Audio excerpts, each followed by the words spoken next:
ভোলা ৩ আসনের সাবেক সংসদ সদস্য নুরনবী চৌধুরী শাওনের বাসা থেকে লুট হওয়া বিভিন্ন মামলা উদ্ধার করেছেন লালমোহন পৌর বিএনপির নেতাকর্মীরা। গতকাল বিকেলে লালমোহন পৌর বিএনপির সভাপতি সাদেক জান্টুর নেতৃত্বে উপজেলা স্বাস্থ্য কমপ্লেক্সের পাশের এলাকায় অবস্থিত এমপি শাওনের বাসার কর্মচারীর বাসা থেকে লুট হওয়া এসব মালামাল উদ্ধার হয়। অভিযোগ ছিল যে মেজর হাফিজের লোকেরা, বিএনপির লোকেরা এমপি শাওনের বাসা লুটপাট করেছে, তাদের মালামাল বাসা ভাঙচুর করেছে। এরপর আমরা আমাদের ছাত্রদল যুবদলের নেতৃবৃন্দ জুয়েল, জুম্মা, ইলিয়াস, সানাউল্লাহ এদের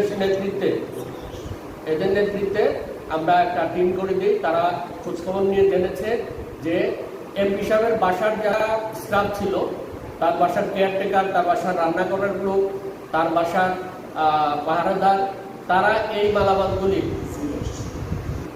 মালামালগুলি তারাই নিয়ে গেছে, তাদের বাসায় নিয়ে গেছে এবং তারাই বাসাগুলি ভাঙচুর করে একটা বিএনপির নামে অপবাদ দেওয়ার জন্য তারা এই কাজগুলো করেছে। বর্তমানে উদ্ধারকৃত মালামাল স্থানীয় এক ব্যক্তির জিম্মায় রাখা হয়েছে। এই উদ্ধার কার্যক্রমে স্থানীয় সাধারণ মানুষ ও সচেতন মহল বিএনপির নেতাকর্মীদের সাধুবাদ জানায়। News desk ৫১ television.